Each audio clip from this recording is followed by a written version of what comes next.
It was the war that was supposed to end all wars, but instead it shattered nations, empires, and millions of lives. World War I wasn't just about trenches and gas masks, it was about ambition, betrayal, invention, and unimaginable sacrifice. In this video, we'll explore 12 unforgettable points that will take you straight into the heart of this devastating global conflict. So, if you thought history was boring, think again. The outbreak of World War I was not caused by a single incident, but rather a complex web of political tensions, military alliances, and nationalist fervor that had been festering for years. Europe was a powder keg in the early 20th century, and the assassination of Archduke Franz Ferdinand of Austria-Hungary on June 28, 1914, was the match that finally ignited it. The killer Gavrilo Princip was a Bosnian Serb nationalist who sought independence for Slavs from Austro-Hungarian rule, and his action plunged Europe into chaos. Austria-Hungary responded by issuing an ultimatum to Serbia, which, when partially rejected, resulted in a declaration of war. What might have been a regional conflict soon snowballed due to the interlocking alliance system. Russia mobilized to defend Serbia, and Germany declared war on Russia. France, which was bound by treaty to Russia, was at war with Germany and Austria-Hungary. Germany's invasion of neutral Belgium drew Britain into the war. All the great powers of Europe were at war by early August 1914. Militarism was the cause of all this, since all these nations were armed and ready to attack. Nationalism also added fuel to the flames as ethnic groups within empires called for independence, and citizens rallied behind their flags. Imperialism had already created competition among the European powers for colonies, and a general feeling of inevitability surrounded the idea of war. Many leaders believed that it was better to strike now than to wait until later. The assassination of the Archduke was just the tip of the iceberg. Underneath lay decades of failed diplomacy, a lethal arms race, and the pretense of security provided by alliances and treaties. What no one expected was the war's scale and duration. What was meant to be over by Christmas collapsed into 4 years of unparalleled carnage, with over 70 million soldiers mobilized and millions dead. It was the start of a new and darker era of modern history. When people imagine World War I, they often think of endless trenches cutting through the European countryside. And for good reason.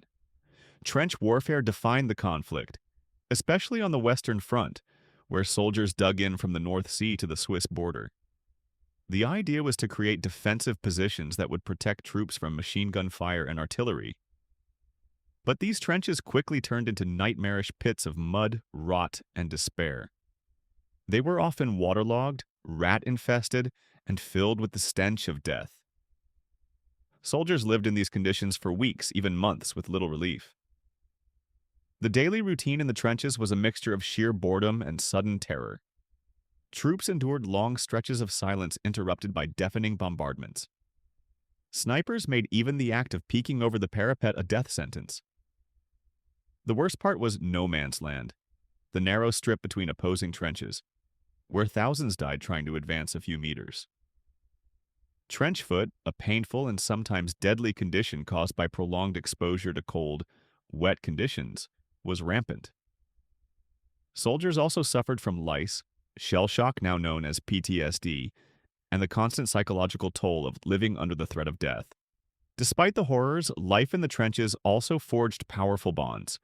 Soldiers relied on each other for survival, and these close relationships provided a sliver of comfort in an otherwise hellish environment.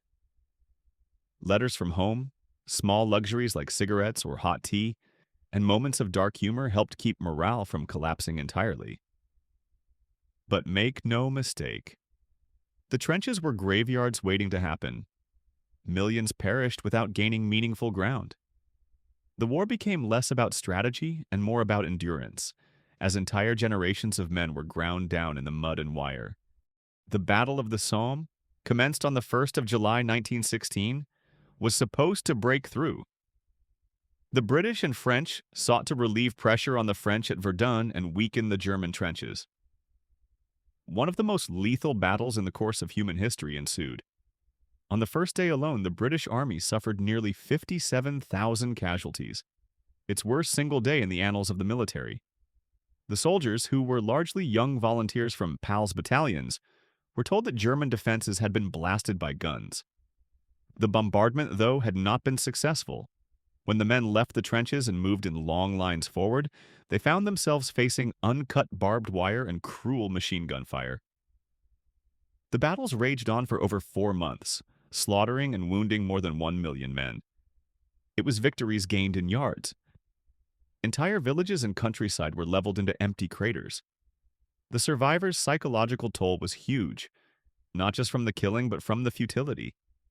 The men saw comrades killed by the hundreds in waves, often for nothing more than a few hundred yards of shell-swept terrain. But despite the overwhelming defeats, the Allies continued to push ahead, spurred by hope, necessity, and assumption that the enemy would finally break. In retrospect, Somme was a strategic turning point but tactical loss. It compelled Germany to divert its resources and began to put a strain on its manpower. The Somme was a dismal introduction for Britain to industrial-age warfare on a grand scale.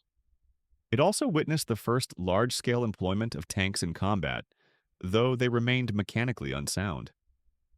The battle became one of the darkest symbols of war, a symbol of its heroism and horror, its stupidity, and of its persistence.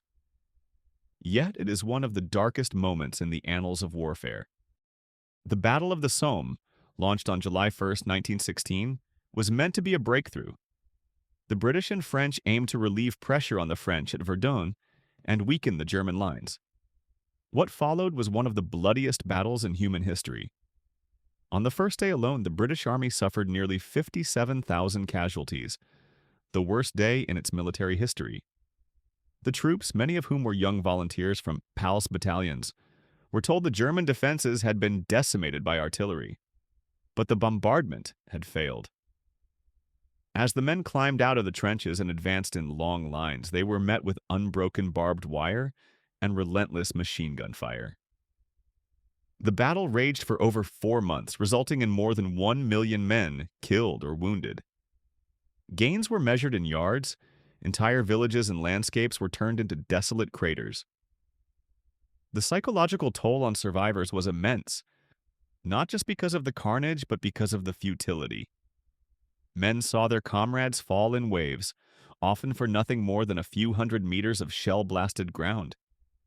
Yet despite the overwhelming losses, the Allies continued to press the attack, driven by hope, necessity, and the belief that the enemy might finally break. In hindsight, the Somme was a tactical failure but a strategic turning point.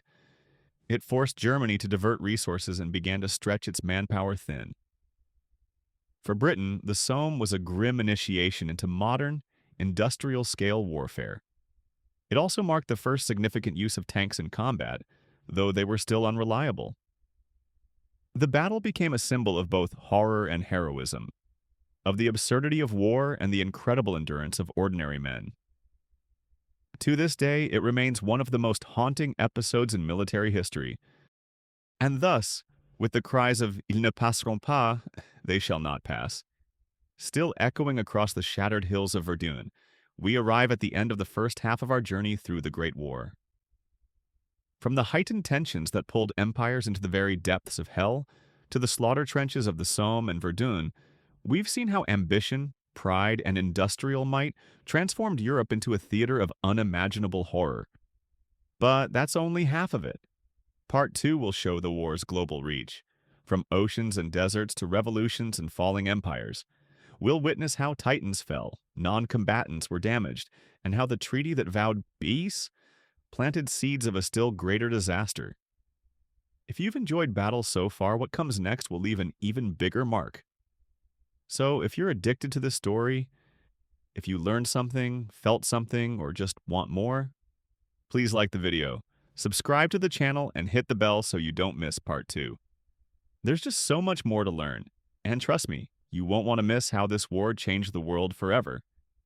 Thank you for watching. This is History Unveiled, and the next episode is coming up.